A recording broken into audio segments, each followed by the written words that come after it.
I'm back. You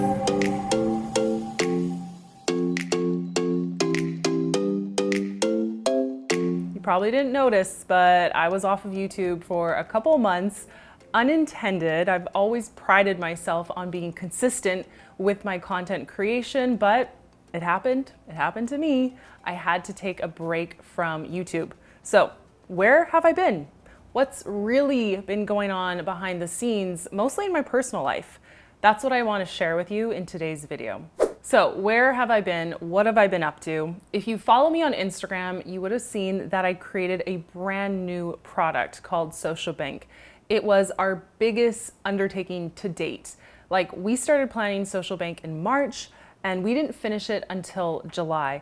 And classic, I really underestimated how much time and energy and effort it would take from myself and my entire team to get it done.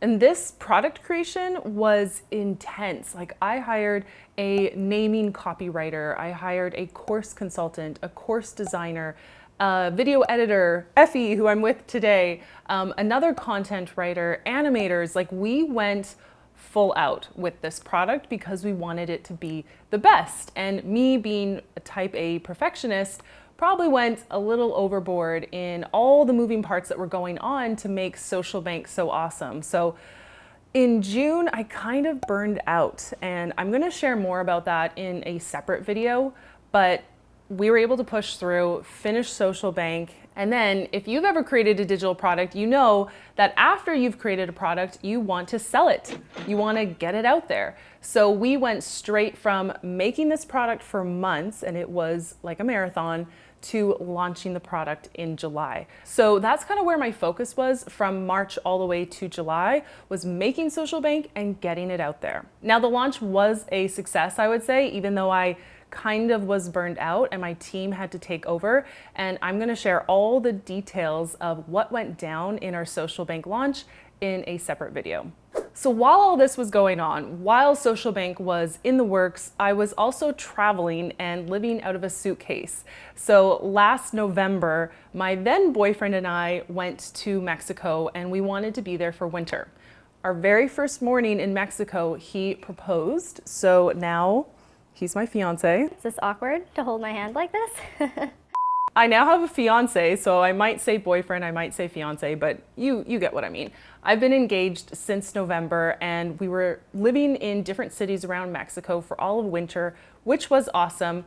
But when I really had to get focused on Social Bank, I found it a little hard to be living out of a suitcase. We went to the US at one point, we went back to Canada at another point, and so just moving around so much really made me feel unsettled, and it was kind of hard to focus on this product in addition to making YouTube videos. And then on top of all of this, I've been working on creating a brand new brand.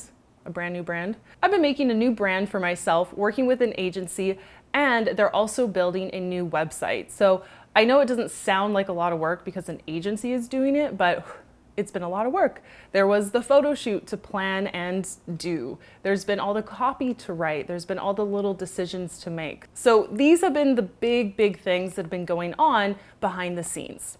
So what happened to my YouTube channel? How come I stopped publishing videos for a couple months? Well, if it's not obvious by now, I decided to pause my YouTube channel, which I consider free content that I put out there to the world. I had to pause that part of my business because I wanted everyone to be all hands on deck to get our paid product done.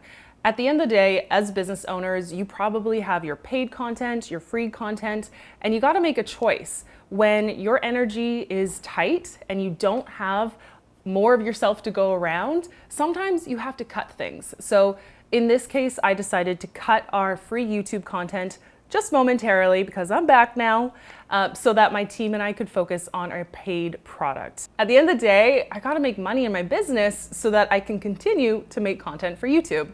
You get it, right? Now, truthfully, when it came to my YouTube channel, I was getting a little bored. If you've been around this channel for a while, you know that I mostly focus on how-to tutorial-based content, which is awesome for my videos showing up in search, right? Maybe that's how you found me. You searched for something in Google or YouTube and you found one of my videos.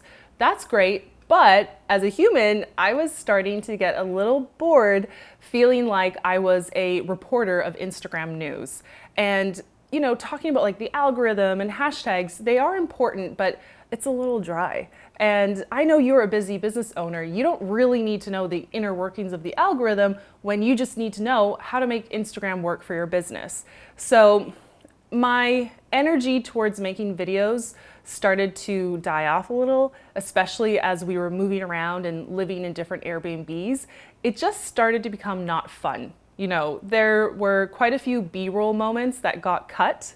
They didn't get published, that were meant to be funny, but I was honestly just really grumpy, like grumbling to myself or swearing to myself.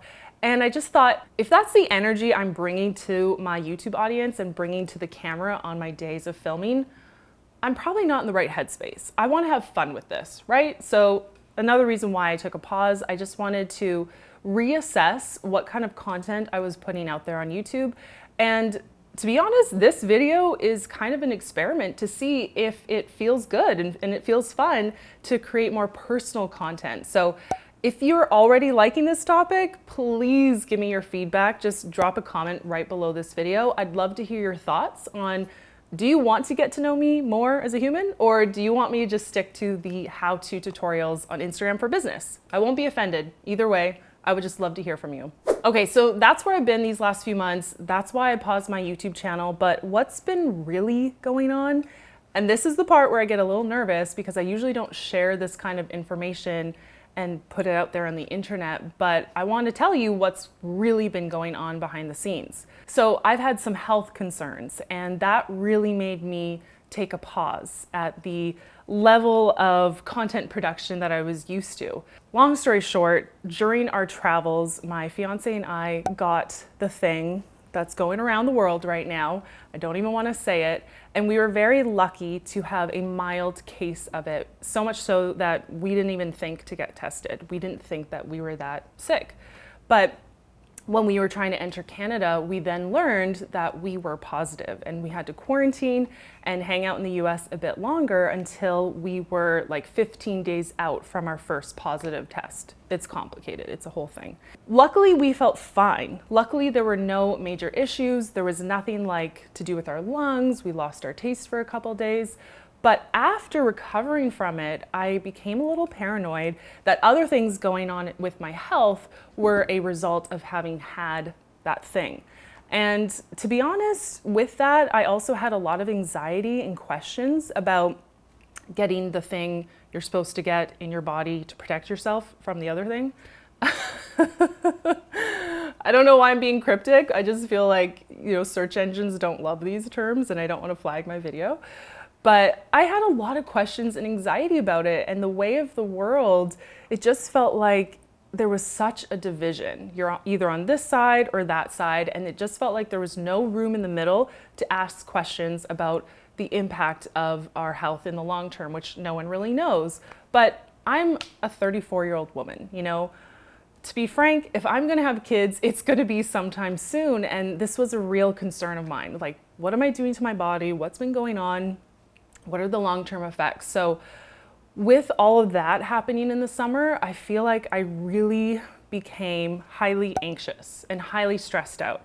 And I learned a lot about myself. I learned that I am a high anxiety person. I never knew that. I guess I've just found a way to channel my anxiety into doing things, achievements, goals, all that stuff. But this summer, when I started to feel burned out in June and couldn't really come back from that, it really made me realize, like, wow, I am running at a very high level of stress to the point now where my sleep is being interrupted with my anxiety.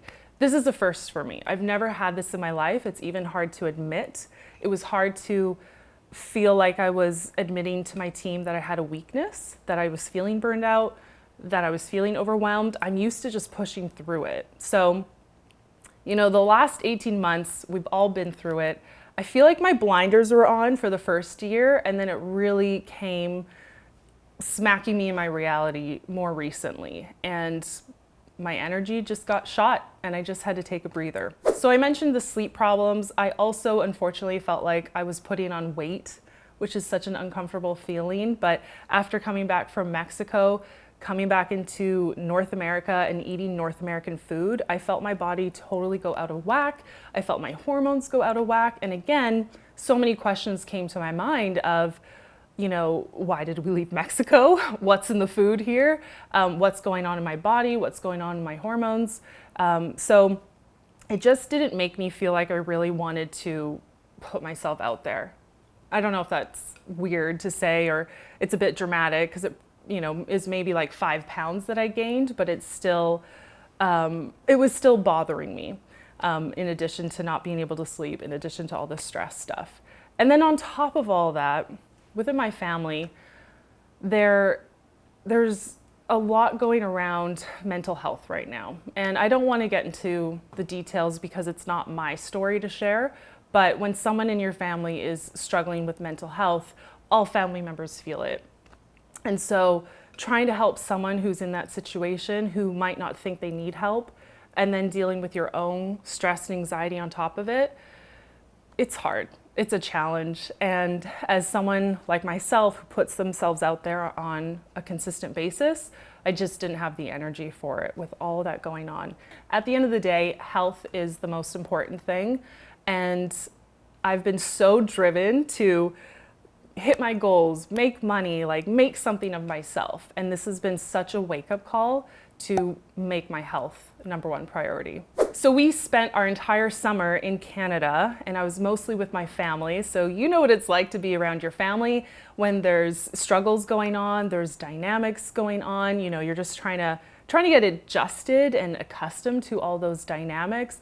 On top of that, there has been zero wedding planning going on, trying to predict the future in this climate and choose a date, choose a location where people can travel to has felt nearly impossible.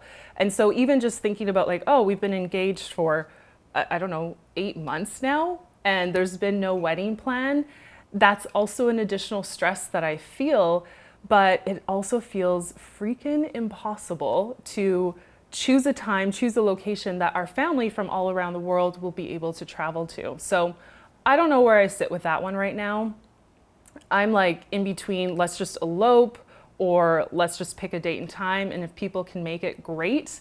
But me trying to be the people pleaser, trying to make it work for everyone around the world is just impossible. And I've had to come to terms with that. So on top of all of this, the good news is that our business has had such great growth, and we've been able to scale. We've added 2 people to our team. So we are a team of 4 core people plus 4 or 5 contractors. So we're a team of 8 or 9 people now, which is awesome. I always dreamt of this day.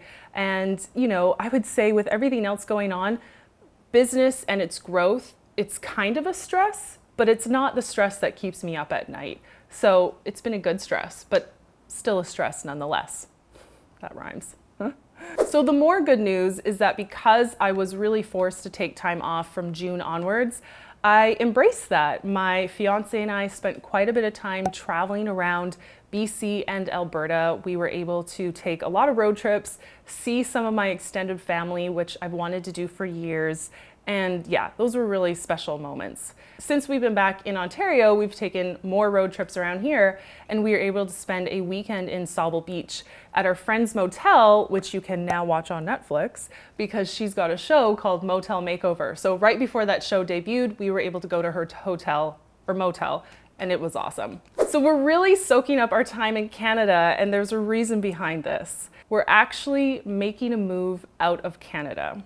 Our time in Mexico really showed us what life can be like outside of North America. Is Mexico part of North America? I think it might be.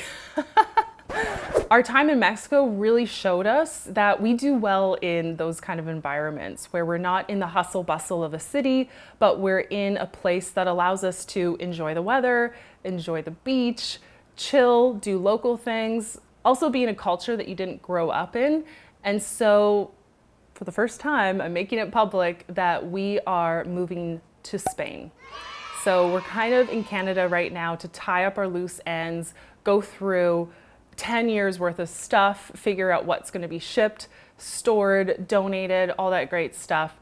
And yeah, making a move to Spain with maybe 3 suitcases each. I don't know, we still need to figure out, and we've got a week to do so. So it's a lot. And I think that's also partly why I have this level of anxiety and stress, because I truly am a homebody. I heard this term vagabonding homebody, and I think that describes me to a T. As much as I love to travel, I really do mentally love to have a home base. So without our current home base existing right now, still living in a suitcase, I feel like it's a little unsettling.